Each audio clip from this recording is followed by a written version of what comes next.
2938/2025 supreme কোর্টে গতকালকে আমার মামলার জন্যই এখনো পর্যন্ত বলতে পারছি যে বৈধ ভোটারদেরকে বাদ দেওয়ার সাহস তারা। নওশাদ সিদ্দিকীর কোনো মামলা, আর মামলা লড়তে গিয়েছেন কে? যাদবপুরে কন্টেস্ট করছে বামেদের সিপিআইএম এর প্রার্থী শ্রদ্ধেয় সম্মানীয় বিকাশ রঞ্জন ভট্টাচার্য স্যার। একটু মাথায় রাখবে কারা লড়াই করছে আপনাদের জন্য আর কারা নকল যুদ্ধ দেখাচ্ছে। যদি সত্যিকারের যুদ্ধ বিজেপির বিরুদ্ধে তৃণমূল করত, এতক্ষণ ঠাট্টা ধরে শুভেন্দু অধিকারীকে জেলের মধ্যে রাখত। কিন্তু দুর্ভাগ্য আমাদের সারা রাজ্যের মানুষ বুঝতে পারছে না। ভাঙড়ের মানুষ কিন্তু বার্তা যেটা দিয়েছে, এবার চোখ কান তারা খুলেছে। যেখানেই যাচ্ছি ভাইজান, এবার আপনার মতো পাস করিয়ে বিধানসভায় পাঠাবো। তাই আপনাদের বলবো, আজকে 2026, 2021-এ যে ভয়ঙ্কর পরিস্থিতি ছিল তার বাইরে গিয়ে আপনারা আমাকে পাঠিয়েছিলেন 26,151টা লিড দিয়ে খান চিহ্নকে। তখন কিন্তু দেশ থেকে তাড়িয়ে দেবে এই গল্প ছিল, এনআরসি সিএ করে বিজেপি চলে আসবে এই গল্প ছিল, তাই না ভাই? ভয়ের মধ্যে থেকেও অনেকে বিশ্বাস করতো, ভালোবাসতো, কিন্তু বিজেপি চলে আসবে বা এনআরসি সিএ একবার তাড়িয়ে দেবে, ওই জন্য ভাইজানকে ভালোবাসতো, ভোটটা গতবারে দেয়নি। তাই আমার বিশ্বাস, ভাঙড়ের মানুষের প্রতি আস্থা, ভাঙড়ের মানুষ যে অল্টারনেটিভ রাস্তা দেখিয়েছে সেটাকে কুর্নিশ জানিয়ে আমি আপনাদের কাছে আশা করছি আগামী 29শে এপ্রিল খান চিহ্নে এত ভোট পড়বে, আগামী 4 তারিখে ডবল হবে। আশা করতে পারি তো? আমি আপনাদের বলবো কেন আমাকে ভোট দেবেন, কেন খাম চিহ্নকে ভোট দেবেন? সময় স্বল্প ভাই, কেন খাম চিহ্নকে ভোট দেবেন বা আমাদেরকে কেন ভোট দেবেন? দুটো তিনটে উদাহরণ দিচ্ছি। বিগত 5 বছরে 5টা টাকা তোলাবাজি কারো কাছে হয়েছে? হাত তুলে বলতে পারবে? কেউ বলতে পারবে? উল্টে আমরা দেখুন, যাকে দান করেছি সবটা প্রকাশ করতে নাই, সে লিস্ট আমার কাছে আসে। কেউ যদি চ্যালেঞ্জ করে ধরে ধরে বলতে পারবো। পড়াশোনা থেকে শুরু করে আমরা 1 লাখ লাখ টাকা আমরা দিয়েছি, আমরা 1টা টাকাও কেউ বলতে পারবে না 1টা টাকা মানুষের কাছে তোলাবাজি করেছি। তাহলে তোলাবাজি বন্ধ আমাদের দ্বারাই হচ্ছে। আমরা সর্বোচ্চ ক্ষমতায় আসেনি বলে আমরা আমাদের যতটুকু ক্ষমতা আছে ততটুকু বন্ধ করেছি। কেন আপনি ওই নোটোরিয়াস ক্রিমিনালকে ভোট দেবেন না? ও যদি দায়িত্বে পেয়ে যায় পাবেন, তারপরেও বুঝাচ্ছি আমি, কি হবে? তোলা উঠবে, প্রত্যেকটা দোকান থেকে মাসোহারা দিতে হবে। আপনার আমার ব্যবসার জায়গা, এই যে আজকে আমাদের নির্বাচনী সভা হয়েছে, খুব বেশি হলে আমরা দোকানদারের সামনে গিয়ে হাত পাততে পারি যে ভাই আমরা এখানে প্রোগ্রাম করছি, আমরা আর্থিকভাবে দুর্বল, আমাদের কর্পোরেট ফান্ড নাই, আমাদের ওই লেদার কমপ্লেক্সের বড় বড় কোম্পানি বা জুতো কোম্পানি গিয়ে ধরছি না, বা এখানে 6 লেনের আশপাশে যে কোম্পানিগুলো আছে ধরছি না, যদি না টাকা দাও তোমার কোম্পানি বন্ধ করে দেবো। ওই তোলাবাজি আমরা করতে পারি না আর পারবো না, কিন্তু আমরা হাত পাততে পারি। ভাই আমরা এই প্রোগ্রাম করছি, পার্টির খরচ কিছু দেবেন, সে খুশি হয়ে 500 টাকা দিতে পারে আর খুশি হয়ে 5টা টাকাও দিতে পারে, আমরা খুশি মনে ফিরে আসবো। এই সমাজ ব্যবস্থা আনতে চাইছি। কিন্তু আমাদের পরিবর্তে তৃণমূল কংগ্রেস দেখবেন বিল কেটে দোকানে পাঠিয়ে দিল, যদি না দেয় টাকা তাহলে কি হবে? দোকানে ঝাঁপ বন্ধ করে দেবে। এই অরাজকতা সারা পশ্চিম বাংলা থেকে আমরা বন্ধ করতে চাইছি। আইএসএফ প্রার্থী দিয়েছে, আইএসএফ এর সাথে বামেদের আলোচনা চলছে, গুটি কয়েক সিটে এখনো আমাদের মতনৈক্য হচ্ছে, এক জায়গায় মত হতে পারছি না, বাকি ম্যাক্সিমাম সিটে কিন্তু আমরা ঐক্যবদ্ধ হয়েছি, ঐক্যতে এসেছি।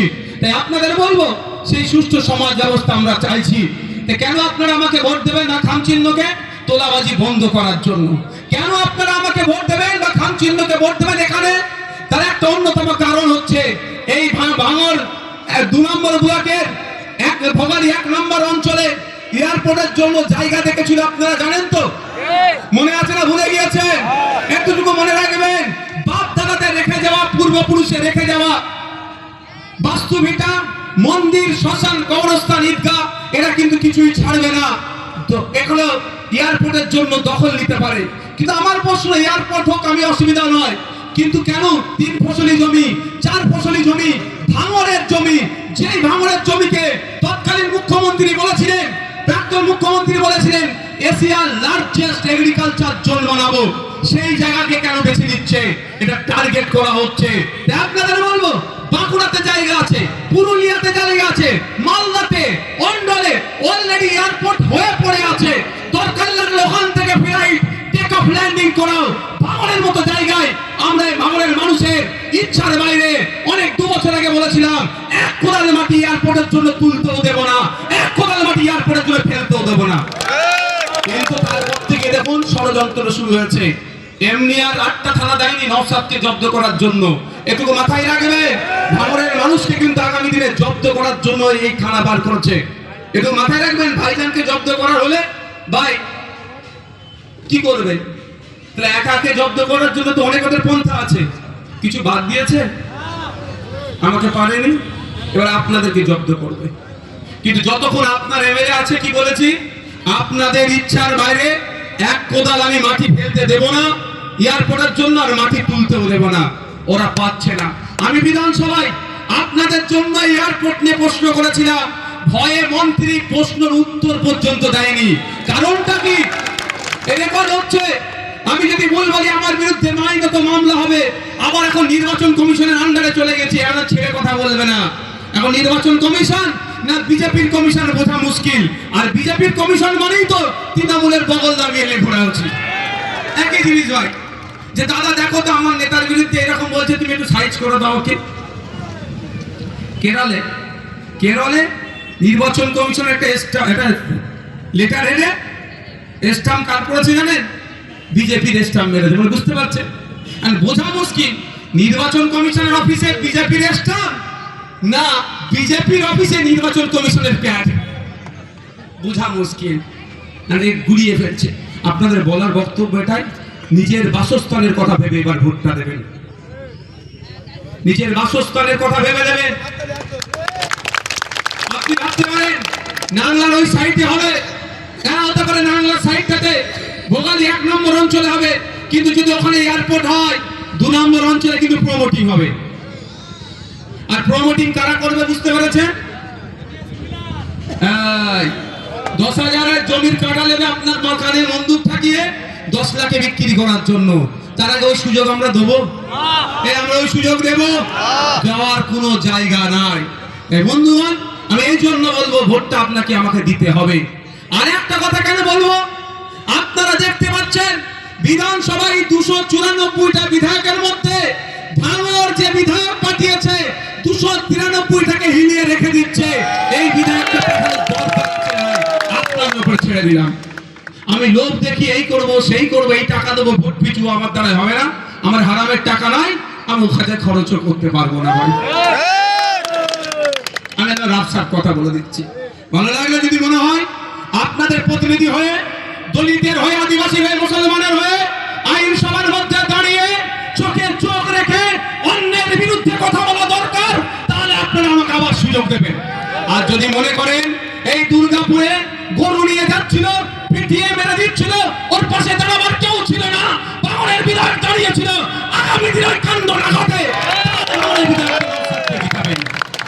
যখন ঈদের সময়ে যখন পরীক্ষা ফেলে, ওই পরীক্ষা বন্ধ করার জন্য শাসক দলের একাধিক বিধায়ক থাকার পরেও নওশাদ সিদ্দিকীর প্রয়োজন হয়, তাহলে নওশাদ সিদ্দিকীকে আপনারা জিতাবেন। যদি মনে হয় রমজান মাসে ফলের দাম বেড়ে যাচ্ছে, এই দাম কমানোর জন্য অন্তত একজন কথা বলুক, বলেছে যে সেই নওশাদ সিদ্দিকীকে আপনারা জিতাবেন।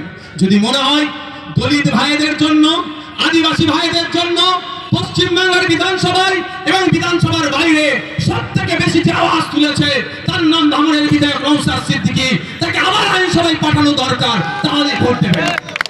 আজকে দলিত আদিবাসীদেরকে খুব ভালোবাসছে। 100 জন সরকারি চাকরি করলে 22 জন দলিত হওয়া দরকার, এসসি। দুর্ভাগ্য, এই অন্য সময় আমরা শুনেছি দুধে পানি মেশায়, এই সরকারের আমলে পানিতে দুধ মিশাচ্ছে। 100 জনের মধ্যে 22 জন দলিত, কিন্তু 22 জনের মধ্যে খুঁজলে দেখা যাবে 12 জনও কিন্তু প্রকৃত দলিত নয়, নন দলিত। দলিত সেজে সার্টিফিকেট নিয়ে দলিত ভাইদের চাকরিগুলোকে চুরি করে নিচ্ছে। এই চুরির বিরুদ্ধে অন্য কেউ কথা বলেনি, মুখ খোলার সাহস দেখায়নি। 294 এর মধ্যে একমাত্র ভাঙড়ের বিধায়কই আওয়াজ তুলেছে এবং নড়ে চড়ে বসেছে।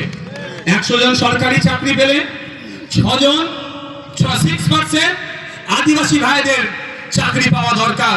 খাতাই কলমে 6% সংরক্ষণ থাকলেও প্রকৃত অর্থে দেখছি যে আদিবাসী ভাইদের কোটাতে নন আদিবাসীরা চাকরি করছে।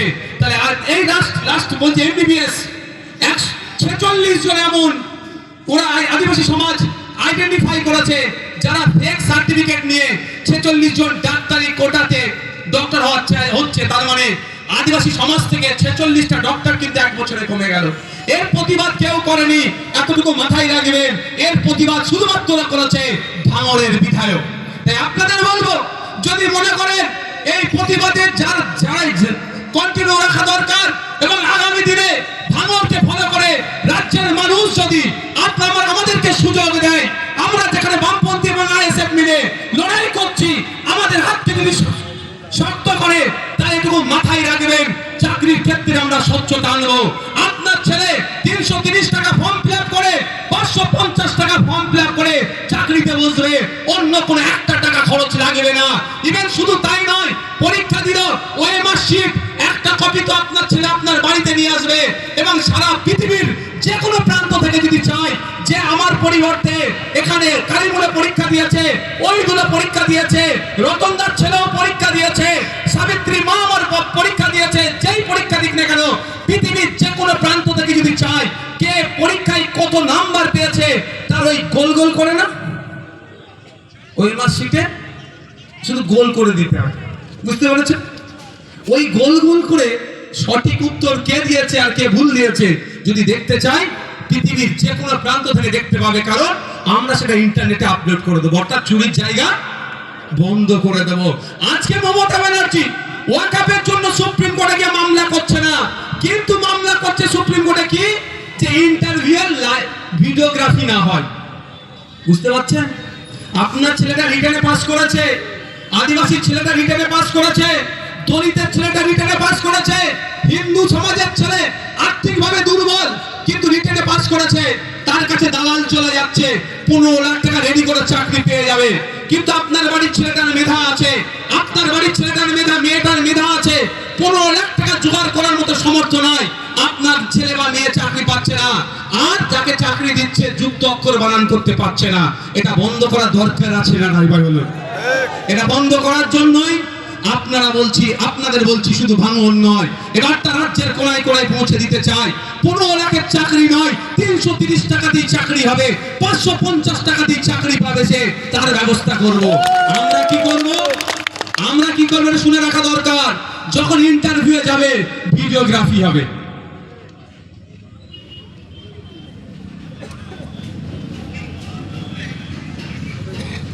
আমরা কি করব? ভিডিওগ্রাফি করব। যে আপনি ইন্টারভিউ গিয়েছেন, আপনারটা রেকর্ড থেকেছে, ওই দিন ইন্টারভিউ গিয়েছে, ওই দিনটাও থেকেছে, বিশ্বজিৎ বাবু ইন্টারভিউ গিয়েছে, তারটাও রেকর্ড থাকবে, লক্ষ্মীকান্ত হাসদা ইন্টারভিউ গিয়েছে, তারটাও রেকর্ড থাকবে। এবার চাকরি পাওয়ার ক্ষেত্রে দেখলো আমি টাকা মেরে চাকরি নিয়ে নিলাম, লক্ষ্মীদার সাথে অন্যায় হচ্ছে, লক্ষ্মীকান্ত হাসদা যদি চ্যালেঞ্জ করে কার ইন্টারভিউ কে উত্তর দিয়েছে কোর্টের মাধ্যমে দেখানো হোক, তাহলে কি হবে? যারা মেধা সে চাকরি পাবে। এই সমাজ ব্যবস্থা আমরা ফিরিয়ে আনতে চাইছি। আর অন্ধকার জগতের প্রাণীরা আলোকে ঘৃণা করে বলুন তো, এটা হলে আর চুরি করতে পারবে ভাই? আর চুরি হবে না। তাই আপনাদের বলবো, এই কারণে ভোটটা আপনাদের কাছ থেকে চাইছি। আপনারা বলুন, আপনাদের ভোট নিয়ে আমি তো জানতে চাই আপনার সাথে প্রতারণা করেছি? এটা আওয়াজ দেবেন। আপনাদের ভোট আমি বিক্রি করেছি? আপনাদের ভোট দিয়ে আমি মিনিস্টার হতে পারতাম, এটা আপনারা ভালো করে জানেন তো নাকি? এটা জানেন তো নাকি? একটা নয়, একাধিক মিনিস্টার হয়ে যেতাম। একজন যিনি ভাঙড়ে দাঁড়িয়েছেন তৃণমূলের পক্ষ থেকে, উনি মিনিস্ট্রি নিয়ে কখনো দাদার পায়ে পড়ে তো কখনো দিদির পায়ে পড়ছে। বুঝতে পারছেন? আর আমি আমার ভাঙড়ের ভোটারদেরকে সম্মান জানিয়ে দিয়েছি। ভোট ঘোষণা হয়ে গেছে তো, আমি ভোট আপনাদের বিক্রি করিনি তো ভাই। এই আশাটার, এই ভরসা করে আপনি আমাকে দিয়েছিলেন 2021 সালে যদি দেশ থেকে কাউকে তাড়িয়ে দেয় ভাইজান লড়াই করবে বলেছিল তো, এই ভরসা করে দিয়েছিলেন তো। আর আজকে আমি বলছি এসআইআর এ কারো বাবার ক্ষমতা নেই কোন ভারতীয় নামকে কাটার, এটা আপনাকে বলে যাচ্ছি আমি। যেদিনকে লিস্ট পাবলিশ হয়েছে তার কয়েকদিনের মধ্যে এই নওশাদ সিদ্দিকী কলকাতা হাইকোর্টে ছিল। শুধু হাইকোর্টে নয়, ভোগালীদুনা 1 নম্বর অঞ্চলে জয়নাল আর ওর স্ত্রীর নাম কাটা গিয়েছে। ভাই আমার কাছে যে ইনফরমেশন এসেছে আমি তার কাছে বলছি, আরো দুজনের ইনফরমেশন এসেছিল, আমি নিজে ফোন করেছি। ভাই ফোন না ধরলে আমি কি করতে পারি? আমার ছেলেরাও নয়, আমার ছেলেরা একাধিকবার ফোন করেছিল, ফোন ধরেনি। আমি বিশ্বাস করছিলাম না, আমি নিজে দুজনকে ফোন করেছি কিন্তু ফোন ধরেনি। আমার কিছু করার আছে? আমার কাছে যে ইনফরমেশন এসেছে তাদেরকে জিজ্ঞাসা করবেন। এখানে যদি জয়নাল থেকে থাকে, যদি এখানে থাকা না থাকাই কথা, এই আজকে দেখা হয়েছিল ওর সাথে, ওকে কোর্টে নিয়ে গেছি। ও কোর্টে যাওয়ার আগে আমি কোর্টে গিয়ে বসেছিলাম আমার ভোটারের হয়ে মামলা করার জন্য। আমি বলেছিলাম এসআইআর করবে, যে মাস্টার মশাই কোশ্চেন দিচ্ছে, কোশ্চেন নিয়ে যদি টেন্ডি বেন্ডি করে মাস্টার মশাইকে ছেড়ে কথা বলবো না। তো আমার ভাঙড়ের কোনো একজন ভোটার যদি ডিস্টার্ব হয় তার হয়ে আইনি লড়াই আমি করব বলেছিলাম। আর আপনাদেরও আজকে বলছি, এখন পর্যন্ত ডিলিটেশন যেটা ডিলিট হয়ে গিয়েছে, অ্যাডজুডিকেশন উঠে গেছে তো ভালো কথা, বা যাদের ডিলিট হয়েছে এইরকম কেউ ব্যক্তি থাকলে সে আমার তৃণমূলের বন্ধুও যদি হয় তাতে আমার কোনো অসুবিধা নাই। গোপনে আমার সাথে বলুক, তার পরিচয় গোপন রেখে তার হয়েও আমি আইনি লড়াই করবো বিনা পয়সায়। তাকে এখন বার্তা দিয়ে যাবে, সে আমি জানি ভোটে তার ভোটারটা ঠিক করে দিলে আমার বিপক্ষে যাবে, সেটা অসুবিধা নয়। সংবিধানের আর্টিকেল 326 এক্সারসাইজ করবে, সংবিধানকে বাঁচানোর জন্য আমি তার সহযোগিতা করব, ভাঙড়ের ভোটারকে তার ভোটাধিকার রক্ষার জন্য আমি তার সহযোগিতা করব। সাধারণ মানুষ যদি আমার কাছে কেউ আসে, আমি কথা দিচ্ছি কারো আইনের সহযোগিতা লাগলে আসবে, ভোট দেবেন না দেবেন আপনাদের ব্যাপার, নিশ্চিত থাকুন। আমি যে ওয়াদা করেছিলাম স্টেজ থেকে, আজকেও আমি বলছি, যদি কারো আইনের সহযোগিতা লাগে এসআইআর নিয়ে আসবেন। ট্রাইব্যুনালে কিভাবে যেতে হবে, ওখানে কি করতে হবে না করতে হবে, টোটাল আমার অ্যাডভোকেটসের একটা টিম আছে, টোটাল গাইড করবে আপনাকে ফ্রি অফ কস্ট, অর্থাৎ বিনামূল্যে 1 টাকা আপনার খরচ লাগবে না। এটা বলার কারণে আমি ভোট চাইছি না ভাই আমার, এটা বলছি না যে ভাই এটা বলেছি ভোট দেন, কেউ প্রসঙ্গ ক্রমে আসছে সেই জন্য বলছি। তাই অনুরোধ করছি আপনারা আমাদের যদি একটু সাথ দেন, আমরা লড়াইয়ের ক্ষমতাটা একটু বেশি পাবো। আপনারা যদি একটু বেশি করে সাথ দেন, আমরা বৃহত্তর পরিসরে লড়াইটা করতে পারবো, সমাজে ঘটে চলা অন্যায় কাজকে আমরা বন্ধ করতে পারবো। একদিকে যেমন আইনি সত্তার আমরা বিচার পাবো, সাথে সাথে ভাঙড়ে পঞ্চায়েতের যে আমার হাসান ভাই এই অঞ্চলে বাড়ি, সেই অঞ্চলে খুন করেছে সে আমি বিচার পাবো। মানে আমাদের হাতকে একটু আপনাদের শক্ত করতে হবে। ওটা বলবো বন্ধুগণ, আমি বক্তব্য দীর্ঘায়িত করবো না, আমি শুধু এতটুকু বলবো যে আমি আপনাদের কাছে আর একটা ওয়াদা করেছি, এখন আমি সম্পূর্ণ করতে পারিনি, সেটা আমি ক্লিয়ার করছি। কি ওয়াদা? যে ভোট ঘোষণার সাথে সাথে বা ভোট ঘোষণার পরে আমি কি কি করেছি এমএলএ কোটা থেকে সেটা জানাবো। আমি আমার যাকে তৈরি করতে দিয়েছি সে একটু ডিলে করছে, তার পরিবারের একজন অসুস্থ হয়ে গিয়েছে বলে আমাকে সব ডেটা থাকে না, খুব তাড়াতাড়ি ওটা করব। এবং এটা কিও বলেছিলাম যতটা না কাজ করতে পারবো সেই পরিমাণ। এখন মডেল কোড অফ কন্ডাক্টের মধ্যে ঢুকে গিয়েছি, টাকা বেশি করলে আবার আমি নোটিশ খেয়ে যেতে পারি। কি বলেছিলাম বলে মনে আছে তো, সেটাই আমি করে দেখাবো, আপনারা নিশ্চিন্তে থাকবেন। কথা যেগুলো, তাহলে আমি কিন্তু এই প্রসঙ্গটা আজকে তুলতাম না, এড়িয়ে যেতে পারতাম।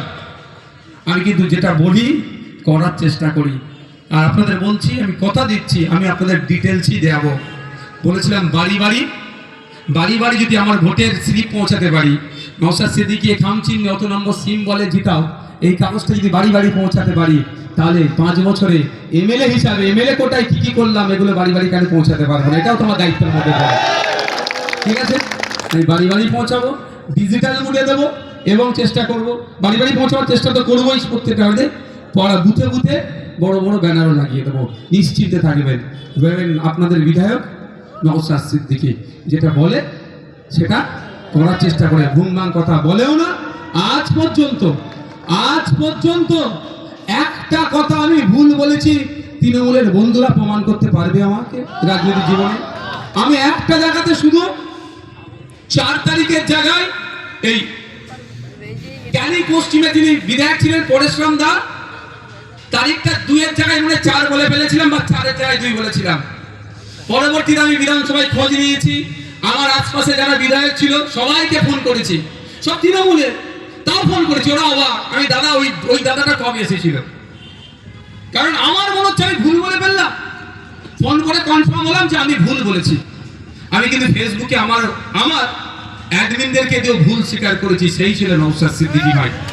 আমি আমার ব্যাংক ব্যালেন্স বাড়ানোর জন্য আমি রাজনীতিতে আসিনি, আমার প্রভাব প্রতিপত্তি বাড়ানোর জন্য রাজনীতিতে আসিনি, বরঞ্চ রাজনীতিতে এসে আমার লসে রান করছি। কেন লসে রান করছি? এটা স্বার্থ থাকতে পারে, বিনা স্বার্থে কিন্তু মানুষ চলে না। আমার স্বার্থটা ওটাই যে মানুষ একটু সুখে থাকুক, শান্তিতে থাকুক, তার অধিকার নিয়ে বেঁচে থাকুক, এটা হচ্ছে আমার স্বার্থ। বিগত 5 বছরে আমি ভাঙড়ের মানুষকে ধন্যবাদ জানাবো যে আমার পাশে আপনারা ছিলেন। আমি একটা সংবর্ধনা নিতে এসেছিলাম আপনাদের কাছে, সেই সংবর্ধনাতেই আপনি এক প্রার্থীকে রাস্তায় বসিয়ে দিলেন। আপনারা ধন্যবাদ আপনাদের। এই ঋণ আমি কোনোদিন পূরণ করতে পারবো না, এই ভালোবাসা আমি কোনোদিন পরিশোধ করতে পারবো না, এই সিনেমা আমি কোনোদিন আপনাদেরকে সম্পূর্ণরূপে রিটার্ন দিতে পারবো না। তবে অনুরোধ এতটুকুই করব, চোখ কান খুলে রেখে চলবেন। কাকে কান নিয়ে যাচ্ছে বলে কাকের দিকে তাকাবার প্রয়োজন নাই, নিজের কানে হাত দিয়ে দেখুন যে নওশাদ সিদ্দিকীকে আমরা জিতিয়ে বিধানসভার মধ্যে পাঠিয়েছি। যে নওশাদ সিদ্দিকীকে জিতিয়ে আমরা বিধানসভার মধ্যে পাঠিয়েছি, সেই নওশাদ সিদ্দিকী ভাইজান আমাদের পাশে ছিল কি ছিল না, নাগরিকের পাশে ছিল কি ছিল না, না এসি রুমে বসেছিল আর 4.5 বছর পরে আসলো। আমি দায়িত্ব নিয়ে বলতে পারি, এমন কোন বিধায়ক নয় যে তার বিধানসভায় নওশাদ সিদ্দিকী ভাঙড়ের বিধায়ক যে টাইম দিয়েছে সেই রকম টাইম দিয়েছে কেউ দেখাতে পারবে না। আমি কিন্তু বড় প্রোগ্রাম করিনি, বেশি বুথে বুথে চলে গেছি, মানুষের সমস্যা শুনে সমাধান করার চেষ্টা করেছি। বিজয়গঞ্জ বাজার থেকে দাঁড়িয়ে একটা কথা বলিয়েছিলাম, একটা কমিটমেন্ট করিয়েছিলাম শ্রদ্ধেয় সম্মানীয় বিমান স্যারকে, যদি আমরা সরকারে আসি হিমঘর করব। কিন্তু দুর্ভাগ্য, ভাঙড় ছাড়া সারা রাজ্যের মানুষ বিজেপির ট্যাপে পড়ে গিয়েছিল। আমি মনে করি আজকের দিনে সব থেকে চালাক, সাহসী, বিপ্লবী মানুষের নাম হচ্ছে ভাঙড়ের মানুষ। দেখিয়েছিল সারা রাজ্যের মানুষ, সুজাপুর থেকে, মালদা থেকে, দিনাজপুর থেকে, যেখানে কোনোদিনের জন্য তৃণমূল রাখাতে পারেনি, সেখানেও তারা জিতেছিল ব্যাপক লিডে। কারণ সিএনআরসি করে তাড়িয়ে দেবে ভাঙড়ের মানুষ দৃষ্টান্ত দেখিয়েছিল। কিন্তু আজকে আমরা সেখানে ক্ষমতায় না যাওয়ার ফলে হিমঘর নিজে তৈরি করতে পারেনি। কিন্তু খোঁজ নিয়ে দেখুন, বিধানসভার মধ্যে লাইভ টিভি হয় না। সমস্যা এখানে লাইভ টিভি হয় না। আমি তো বারবার বলে এসেছি, বিধানসভায় টিভি চালানো হোক। বিধানসভার মধ্যে নওশাদ সিদ্দিকী জনগণের জন্য, ভাঙড়ের মায়েদের জন্য, ভাঙড়ের বোনেদের জন্য, ভাঙড়ের কৃষকদের জন্য, ভাঙড়ের লেদার কমপ্লেক্স নিয়ে, ভাঙড়ের চাষিদেরকে নিয়ে, ভাঙড়ের ছাত্র যুবদেরকে নিয়ে, ভাঙড়ের প্লেয়ারদেরকে নিয়ে কি আওয়াজ তুলছে, তথা রাজ্যের মানুষের জন্য কি কথা বলছে। তাহলে লাইভ টিভি থাকলে আজকে আমাকে কিন্তু গলা ফাটাতে হতো না। বড় এলসিডি লাগিয়ে ওটা জ্যাকটা গুঁজে দিত, আমার বিধায়ক বিধানসভায় কি করেছে দেখো, ইচ্ছা হলে ভোট দাও, নালে ভোট দেবে না বলে দিত। আমি যা কথা বলেছি জানিয়ে দিতে চাই, আমার ওপরে এত রাগ কেন? শুভেন্দু অধিকারীকে নিয়ে চিন্তা নয়, নওশাদ সিদ্দিকীকে নিয়ে চিন্তা। এবছর গত 5 বছরে বিধানসভায় মেনশন বলে একটা পর্ব আছে, 1.5 মিনিট সময় পাওয়া যায়, ওর মধ্যে বিষয়বস্তুকে উত্থাপন করতে হয়। টোটাল বিধানসভায় 5 বছরে 200-র একটু বেশি মেনশন হয়েছে। আর ভাঙড়ের বিধায়কের কটা হয়েছে জানেন? 294টা বিধায়ক মিলে 200-র একটু বেশি মেনশন করেছে। আর ভাঙড়ের বিধায়ক একাই 56টা মেনশন করেছে। সে 56টা কি? ভাঙড়ের হিমঘরটা দ্রুত মানুষের জন্য খুলে দিতে হবে, যেটা ভাঙড় আপনার কোলেঘাট 2 নম্বর অঞ্চলে যেটা তৈরি হচ্ছে বলছে, একবার নয় একাধিকবার। কি মেনশন করেছে? ভাঙড়ের একটা কলেজ 1998 সালে তৈরি হয়েছে 1 নম্বর ব্লকে, 2 নম্বর ব্লকে একটা কলেজ চাই। বিশেষ করে ভাঙড়ের মায়েরাও, বোনেরাও, আমার মেয়েরাও ছেলেদের সাথে পাল্লা দিয়ে পড়াশোনা করছে, তাই ভাঙড়ের মহিলাদের জন্য একটা গার্লস কলেজ দিতে হবে। এই মেনশন আমি বিধানসভার মধ্যে করেছি।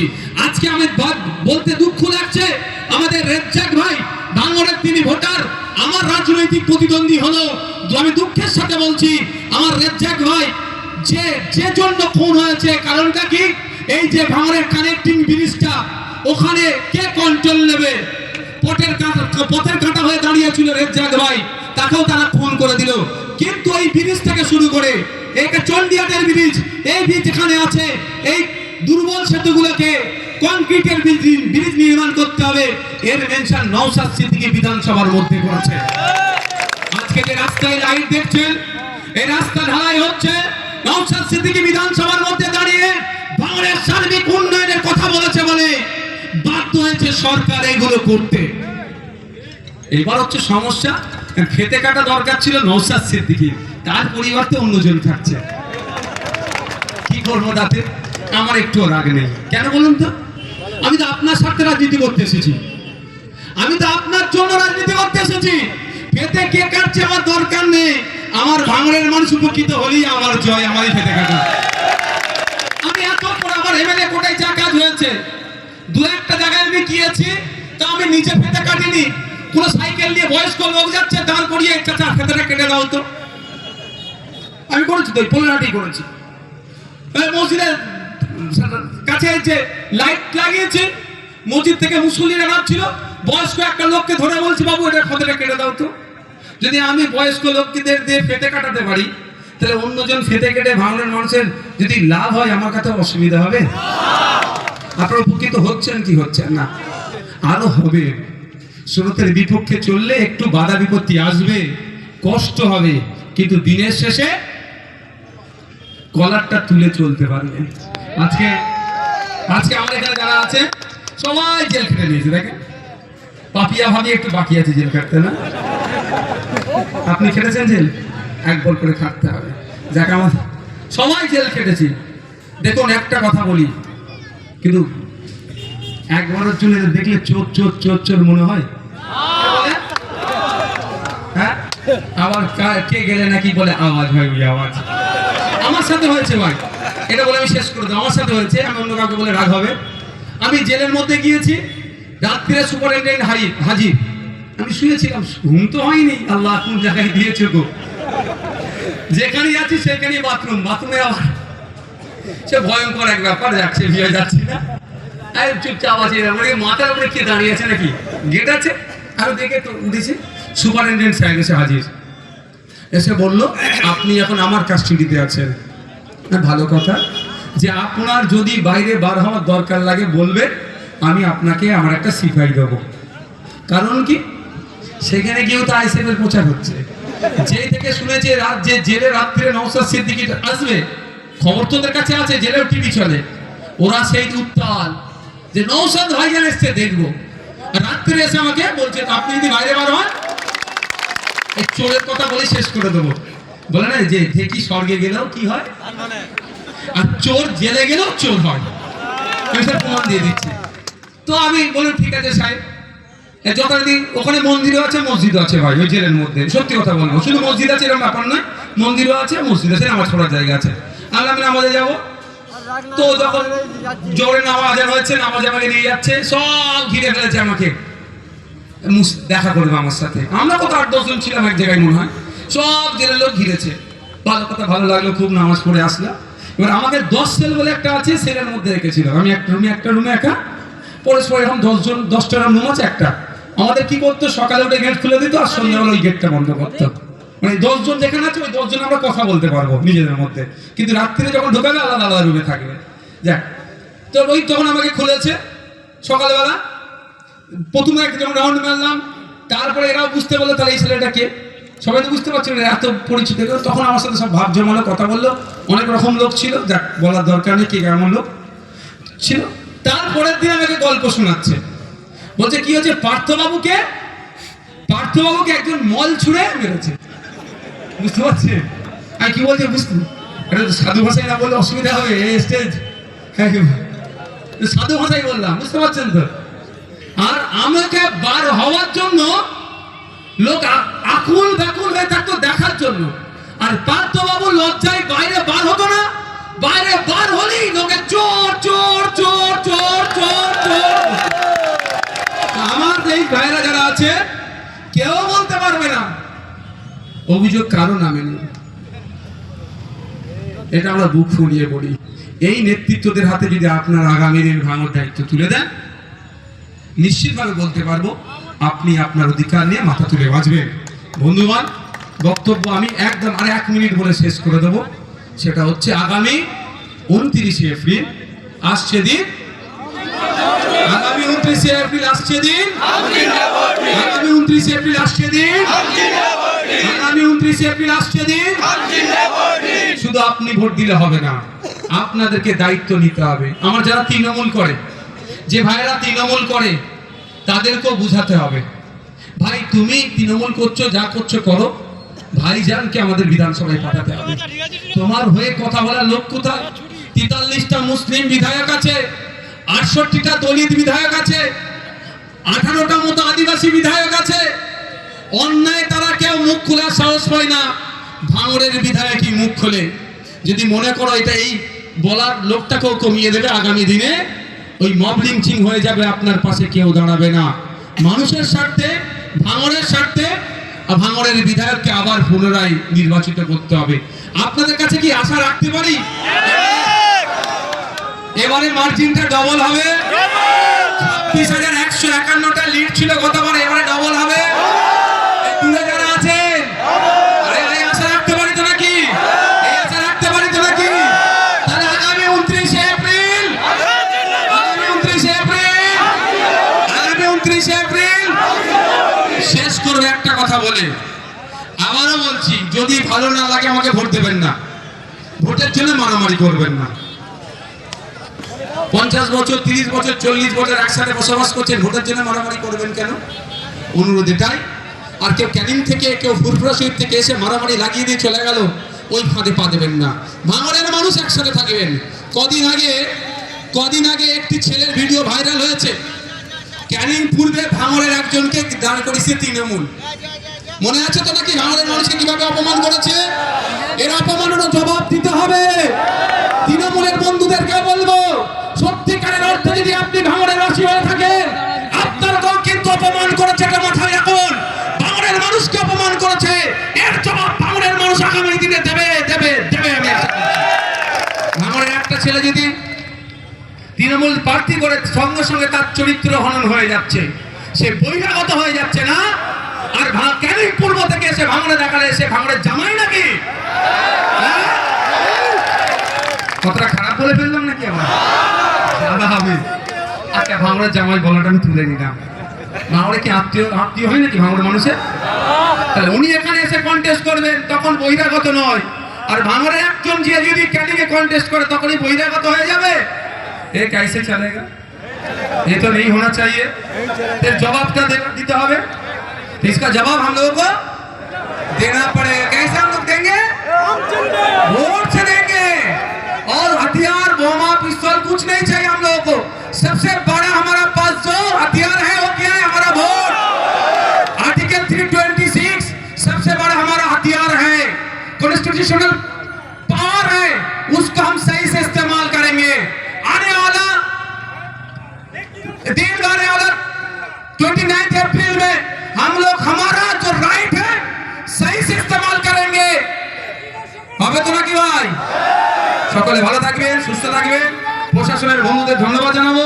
यहाँ पे जो सेंट्रल फोर्स आए हैं उनको भी हम अभिनंदन, थैंक यू बोलते हैं कि मिल के हम लोग भांगड़ के आदमी को, भांगड़ের মানুষকে কিন্তু দেখে যাবে, ভাঙড়ের মানুষকেও দেখে যাবে। ভাঙড় সম্পর্কে যে খারাপ ধারণা কিছুটা হলেও আমরা কাটাতে পেরেছি তো নাকি? ভাঙড় মানে বোমগুলি, পিস্তল, সেটা বন্ধ করতে পেরেছি কি পারিনি 5 বছরে বলুন? ভাঙড় মানে এখন রক্তের প্রয়োজন হলেই ফোন করো। এখন ভাঙড় মানেই রক্ত দেবে ওরা, রক্তপাত আর করবে না। তো এই পরিবর্তন আস্তে আস্তে হবে আপনাদের সুযোগ নিলে। ধন্যবাদ সকলকে। আপনারা আস্তে আস্তে বিদায় নিন। প্রশাসনের বন্ধু যে ট্রাফিকটা কন্ট্রোল করছে সেরকম ভাবে আপনারা করবেন, রাস্তা অযথা জাম করবেন না। সকলে ভালো থাকবে, ধন্যবাদ।